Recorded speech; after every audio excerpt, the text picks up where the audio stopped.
Welcome back to Uncork Unwined. My name is Taylor, and today we are going to be making a very basic red table wine. This is so basic, in fact, that you need three things. We are going to be using today red grape juice. The only thing that you want to be on the lookout for is any ites or eights in the ingredients list. We don't want those preservatives in our wine because it can cause issues with the yeast and they may not want to work as well, or it may even kill off the yeast and then we won't be able to get any fermentation. We are also going to need granulated sugar, and for this brew, since I said it's very basic, you can go to the store today and pick it up. Our yeast of choice is going to be active dry yeast used in bread making. It's the same yeast. Yeast for winemaking is scientifically manufactured to give a little bit higher ABV and to help bring out some certain notes depending on the yeast within the wine. Bread yeast is the same yeast. It's just not going to yield as high ABV, which for this basic wine that we're doing, totally fine. So what we're going to do is we're going to pull out our fermenter. Because we're not using whole fruit, I'm going to go ahead and use this as our primary fermenter. I'm going to need a scale. And what I want to do to start with is we are going to dry off my measuring cup because sugar will stick to it if I don't do that. This is a clean towel. Everything has been sanitized. I have a black bucket just off screen with Star San mixed to the manufacturer's recommendation, just so that everything is clean. My hands are clean, my hands are sanitized. So I'm going to put my fermenter over here onto my scale and turn it on. Today we are weighing in pounds, so I'm going to make sure that's zeroed out and grab my bottle. All right, I have my sugar here and we are going to add in 1 pound of granulated white sugar. We've got our 1 pound of sugar. We are just using some store-bought grape juice, no ites or eights. The starting gravity of this should be at about 1.060 based on how much sugar is in there. The good thing about this jug is I can just float this right in here and see 1.062, just a hair higher than what I thought it was going to be. Totally fine. We are still going to do the same recipe. We are going to add in 2 of these, or as much as we can to get up to about here before we add our yeast in. I do know that grape juice likes to ferment and bubble up, and I don't want bubbles to rise up into the neck of this bottle and push out the airlock. Then we would need a blow off tube, and we are going to pour probably 1 in, and then we're going to mix it up and get all that sugar dissolved, and then we'll add our other one. It's just going to be a whole lot easier to shake with like almost all of one. And we'll go ahead and do the whole one. So at this point, you don't really need to worry about oxygenation. There is no alcohol present yet, so there is not a fear of turning this to vinegar. Once alcohol is present, that is when we do not want our brew to have added oxygen in it, because that could then turn it to vinegar. So we are going to put this here. I am going to get a bung that has no hole drilled through it so that I can put it on there and shake it, and it'll be easier. So we'll just put this on, and I'm just going to sit here and shake this for a few minutes. Get all that sugar mixed up really well, because we are going to need to take a initial gravity reading, and we want to make sure we're as accurate as possible, which means that sugar needs to be all the way mixed into the brew or we won't get anything that's accurate. The sugar is all nice and dissolved well. The color, if you saw when I first ended, is lighter. That's fine. The oxygen is good for the yeast starting out. It'll help them to get what they need and be able to go ahead and be happy little yeasties. All right, so here we are adding in the second one. I may give it a little bit of time before I add in all of this. What I'd like to go ahead and do now so it can mix in is we'll go ahead and add in our packet of yeast. This is generic active dry yeast for bread making. You can use whatever brand you want, but it is full of yeast. We are going to go ahead and use the whole packet. So we're going to go ahead and pour them in pretty gently. I don't want to get them on the side of the neck of the bottle because they all need to go to work. They all need to get in there and go to work. So we're hitting a slow down. I would like to get this up a little bit more and have more juice in here. These bubbles are here. It's gonna get worse. I would like to get this up another like inch or so. I think I need to let this die down a little bit before I try to go in and add more. So I will see you back when I can add more. All right, so it's been a few minutes. This has gone down ever so slightly, but I think we are gonna go ahead and try to finish this off and get the rest of everything in here and go ahead and take a reading since we have already added our yeast. I don't want things to start up before we take our reading because it just won't be accurate. So I'm gonna go without the funnel this time. That's it. It's probably gonna go and bubble up anyways because there's already all the foam on there. And I know the yeast are just gonna get happy and start doing their thing. Probably gonna have to add a blow off tube to this, but the good thing is I will put this back on there, kind of keep an eye on it, and if it does need a blow off tube, I'll walk you through what that is, how to do it. No big deal. So we are going to use our cheap wine thief, stick it in here past the foam, get some juice, put it in here till it floats. Typically for me, because it's such a small one, it takes about 2. It can go back in there. All right. Get rid of all the bubbles on the edge. We are sitting at about 1.098 for a starting gravity. So that should give us 12-ish% if this ferments out to dry. So because everything was sanitized in the black bucket, I'm going to go ahead and take this and pour it back in.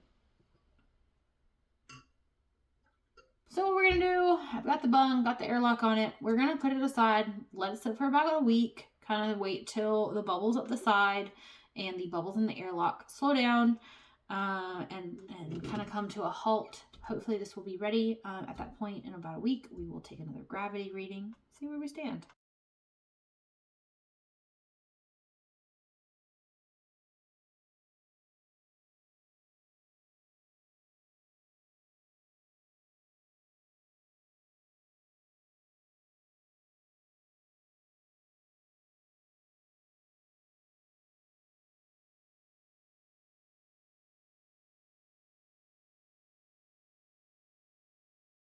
So this has been sitting for about 8 days. We started on the 1st. Today is January 9th.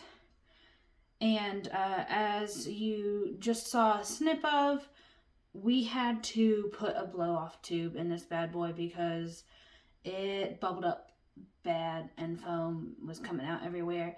Thankfully, it didn't do it again. So just precautionary. We did the blow off tube, was just sticking a silicone tube down into the opening instead of the airlock. And then I have taped the tube down in this bottle. And then this is sanitizer solution, just so if any bugs did get down in the water, they can't get up the tube and get into our ferment. We do not want that. So today what we're going to do is we're going to take our first reading. There is still quite a bit of foam here at the top, but looking on the sides, the bubbles have seemed to slow down. So we're going to take a gravity reading today, see where we're at, and then we're going to wait one more week and take a second reading just to make sure nothing else has happened. There is stuff here in the top of the jug. That's called croissant. Totally fine. As long as it doesn't look white or green or moldy or anything like that. And just taking a peek in here, it just looks like grape juice got stuck to the side. All of these things have been sanitized. My hands have been washed and sanitized. So we're gonna stick the turkey baster down and past the foam, pull up some liquid. We want to do it pretty gently because we don't really want to get oxygen into our brew at this point. The acetobacters that are everywhere could cause this to turn to vinegar. And we do not want to have spent so much time making vinegar if we're shooting for wine. But it looks like we're at 1.040. What we're gonna do, we're gonna let this sit another week because the ferment is not done. Because I did sanitize this, I'm gonna pour this back in. It's up to you if you'd like to do it or not. Some people will take this off as a sample. To me, this is quite a bit of volume that I would like to continue letting this ferment. So what I'm gonna do, because I don't wanna aerate, is I'm gonna take this, I'm gonna tilt it down on its side, and I'm gonna pour this slowly down the side back into our brew. The goal here is to not make any splashes or bubbles.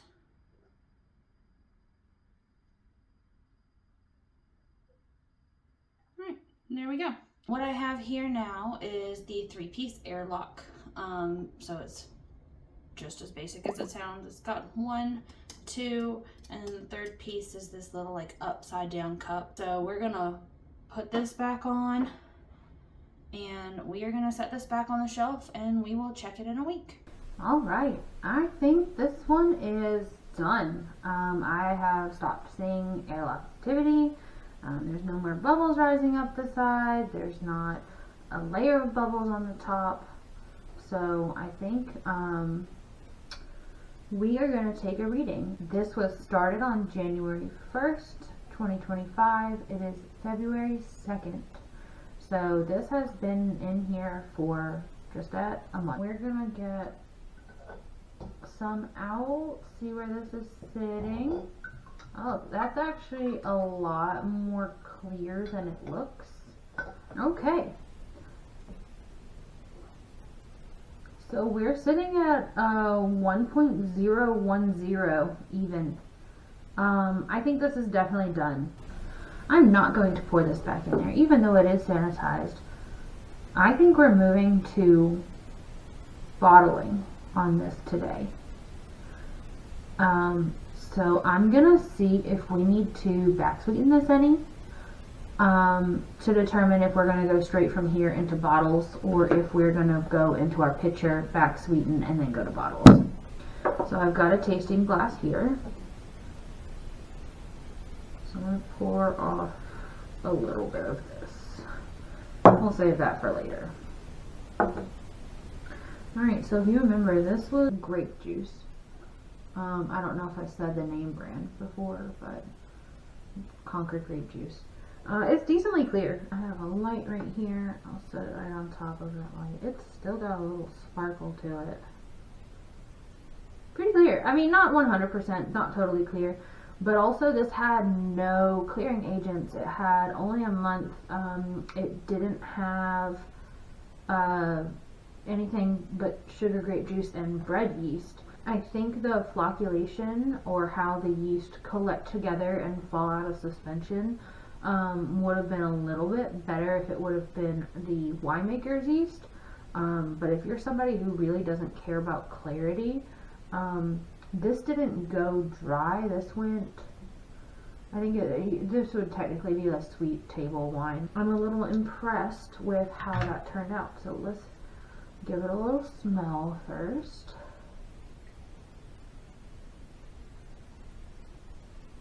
It smells like Welch's grape juice. I don't know if it's because of the sweetness, but I really don't get much alcohol off of the smell of this one. Yeah. Alright, we're gonna go in for a taste.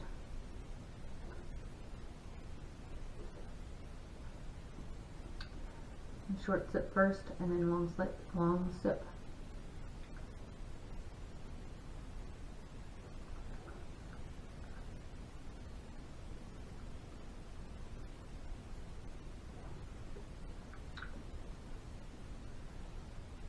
That's a dangerous one. It really is making my mouth water. So it's actually got a good acidity on its own. The mouth feels alright.